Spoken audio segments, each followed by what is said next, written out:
Hello guys, welcome back to mastery. আজকে মাস্টারির নতুন আরেকটি ক্লাসে ডে নাম্বার 19 তোমাদের সবাইকে স্বাগতম। সো ডে নাম্বার 19 একটি ইন্টারেস্টিং ক্লাস এবং খুবই important class. So day number 19 আজকে আমরা কথা বলবো ইউজ টু মিন্স অভ্যস্ত। আমরা অতীতে কোনো কাজ করতাম বাট এখন করি না, এমন যেই অভ্যাসগুলো বা অভ্যস্ততা ছিল সেই ক্ষেত্রে আমরা ইউজ টু ব্যবহার করে সেন্টেন্স মেক করব এবং সেই সেন্টেন্স কিভাবে আমরা বাস্তব জীবনে বলতে পারি সেটা দেখতে হলে অবশ্যই কিন্তু শেষ পর্যন্ত থাকতে হবে, পুরো ক্লাসটি কমপ্লিট করতে হবে। এবং যদি তুমি নতুন হয়ে থাকো তাহলে কিন্তু অবশ্যই সাবস্ক্রাইব করতে বলবে না। আর আজকে যেহেতু ডে নাম্বার 9, সো এর পূর্বে কিন্তু 80 ক্লাস শেষ হয়েছে। সো তুমি যদি সে পূর্বের ক্লাসগুলো না করে থাকো তাহলে কিন্তু ইউটিউব থেকে প্লেলিস্ট থেকে তুমি সেই ক্লাসগুলো করবে। 50 days master spoken English course, এই কোর্সের আজকে হচ্ছে ডে নাম্বার 19। সো এর পূর্বের কিন্তু ক্লাসগুলো হয়েছে, সো সেগুলো তুমি ইউটিউব থেকে করে নিবে। আজকের টপিক হচ্ছে ইউজ টু মিন্স অভ্যস্ত, যে আমরা অতীতে কোনো কাজ করতাম বাট এখন করি না, সেই কাজগুলো আমরা কিভাবে ইংরেজিতে বলবো। সো ডেফিনেশন হচ্ছে অতীতে নিয়মিত হতো কিন্তু এখন আর হয় না, বাট অতীতে হতো কিন্তু এখন আর হয় না। সো সেই ক্ষেত্রে আমরা ইউজ টু ব্যবহার করব। এমন কাজ বোঝাতে ইংরেজিতে ইউজ টু ব্যবহার করা হয়, মানে এমন যখনই এরকম কাজ বোঝাবে তখন আমরা ইংরেজিতে ইউজ টু ব্যবহার করব। তো সিম্পল স্ট্রাকচার হচ্ছে ফার্স্টে সাবজেক্ট অ্যান্ড ইউজ টু ভার্বের 1 নম্বর এবং অবজেক্ট, যেমনটা সব সেন্টেন্সেই থাকে। সো এই এক্সাম্পলগুলো যদি আমরা তৈরি করি তাহলে কিন্তু আমরা বুঝতে পারবো যে বাট কিভাবে এটা কাজ করে। সো ফার্স্ট এক্সাম্পল, আমি ছোটবেলায় ক্রিকেট খেলতাম বাট এখন করি না বা এখন খেলি না। ঠিক আছে, সে আগে ঢাকায় থাকতো, রিনা প্রতিদিন গান গাইতো। প্রথম সেন্টেন্স, আমি ছোটবেলায় ক্রিকেট খেলতাম। আমি ছোটবেলায় I used to play cricket in my childhood. In my childhood. I used to play cricket in my childhood. আমি আমার ছোটবেলায় ক্রিকেট খেলতাম। I used to play cricket in my childhood. পরেরটা, সে আগে ঢাকায় থাকতো, মানে সে আগে ঢাকায় থাকতো বাট এখন থাকে না। সো সে আগে ঢাকায় থাকতো। He used to live Dhaka. She used to live Dhaka. So পরের সেন্টেন্স, রিনা প্রতিদিন গান গাইতো। সো সে আগে গাইতো বাট এখন গান গায় না। রিনা প্রতিদিন গান গাইতো। সো আমরা বলতে পারি ইংরেজিতে রিনা used to sing every day. Rina used to sing every day. Last sentence, আমরা নদীতে সাঁতার কাটতাম। So we used to swim in the river. We used to swim in the river. আমরা নদীতে সাঁতার কাটতাম। তারপর আমরা মাঠে খেলতাম। We used to play in the playground. আমরা স্কুলে যেতাম। We used to go school. আমরা মাদ্রাসায় যেতাম। We used to go Madrasa. So এভাবে করে কিন্তু আমরা যদি প্র্যাকটিস করি, সো আমরা ইউজ সম্পর্কে হাজার বাক্য কিন্তু আমরা তৈরি করতে পারবো এবং আমরা বলতেও পারবো। সো আমরা কিন্তু সিম্পল যে স্ট্রাকচার সেটা থেকে কিছু বাক্য আমরা দেখলাম এবং কিছু এক্সাম্পল দেখলাম, যার মধ্যে আমরা বুঝতে পারি যে সিম্পল কিভাবে বাক্যগুলো তৈরি করতে হয়। নেগেটিভের আমরা এই তিনটা সেন্টেন্স থেকে আমরা কিভাবে নেগেটিভ করতে পারি ইউজ টু থেকে, যে আমি এটা আগে করতাম না, সে করতো না, তারা করতো না। সো এই যে করতো না পূর্বে বাট এখন করে কিন্তু পূর্বে করতো না, সো সেই সেন্টেন্সগুলো আমরা কিভাবে মেক করব। ফার্স্ট সেন্টেন্স, আমি আগে চা খেতাম না। আমি আগে চা খেতাম না পূর্বে। সো এটা আমরা ইংরেজিতে যখন বলবো তখন আমরা বলবো I did not used to drink T, I did not use to drink tea. So এখানে একটা প্রশ্ন হতে পারে যে আমরা এখানে শিখছি ইউজ টু, বাট যখন আমরা নেগেটিভ করছি তখন ইউজ হয়ে গেল কেন? সো এটা হচ্ছে যখন আমরা এটা সিম্পলের ক্ষেত্রে ইউজড টু হবে, বাট যখন আমরা নেগেটিভ করব, ইন্টারগেটিভ নেগেটিভ করব, তখন আমরা ইউজ ব্যবহার করব, তখন আর ইউজড আসবে না। ঠিক আছে? সো পরের সেন্টেন্স হচ্ছে, যেহেতু এটা ডিড নট, এটা পাস্টের ফর্ম বোঝাচ্ছে যে এটা হচ্ছে পাস্টের হেল্পিং ভার্ব, দেন এর জন্য একসাথে দুইটা পাস্ট আসে না, এর জন্য আমরা এখানে প্রেজেন্ট রাখবো এবং এইটা দ্বারা পাস্ট বোঝাবে। সো পরেরটা, রিনা আগে মাংস খেত না। Rina did not use to eat meat. সে আগে দেরি করতো না।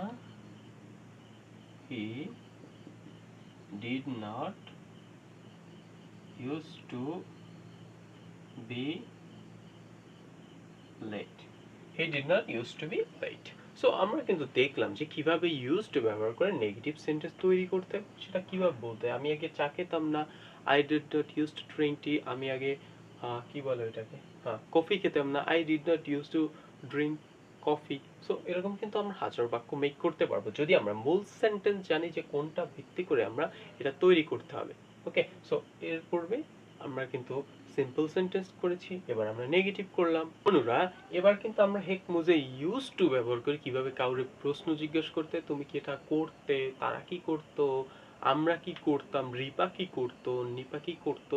সো এই যে করতো, কি করতো, এই যে করতো, কি করতো।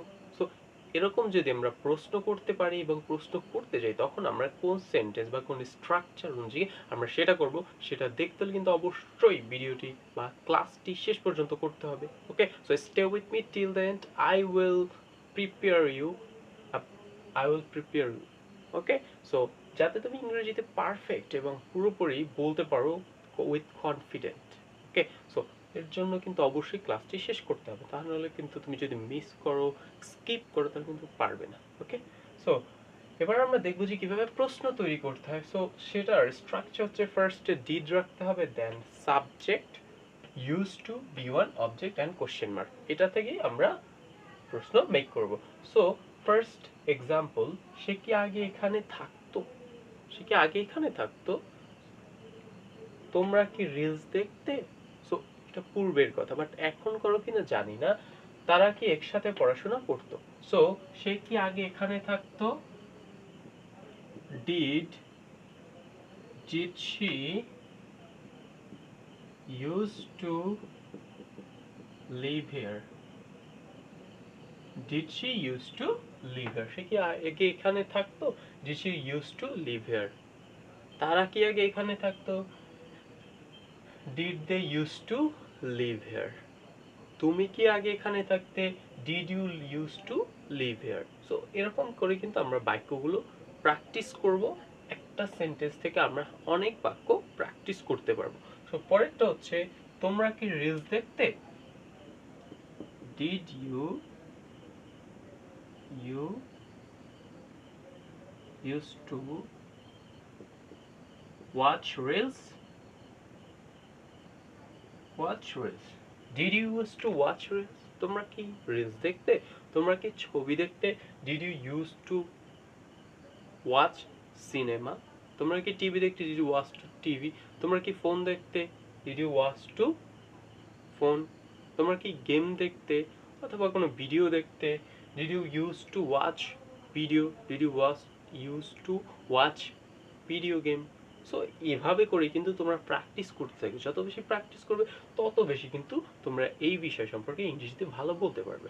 সো লাস্ট যে এক্সাম্পল, সেটা হচ্ছে, তারা কি একসাথে পড়াশোনা করতো। Did they used to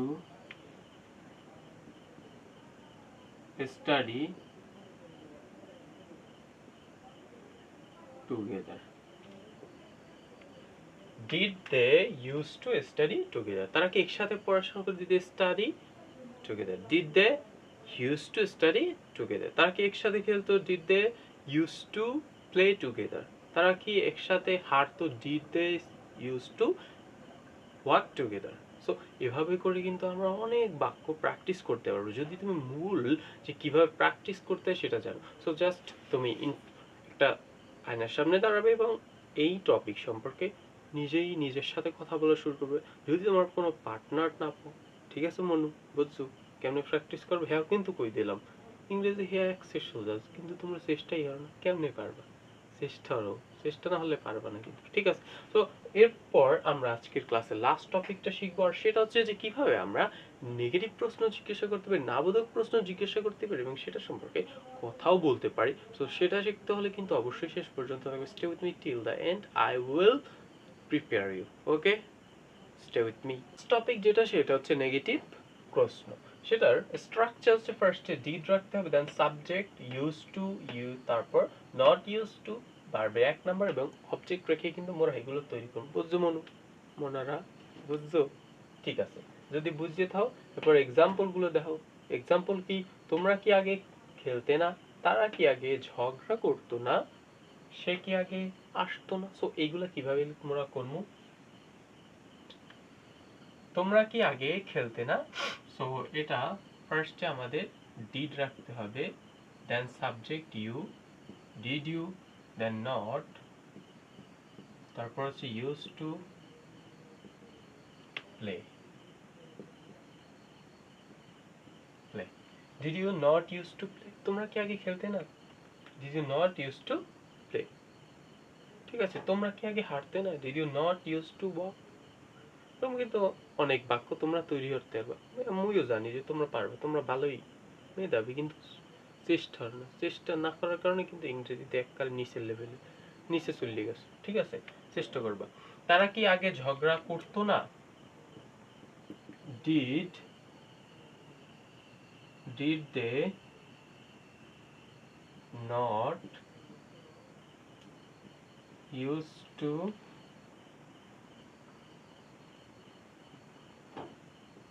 quarrel.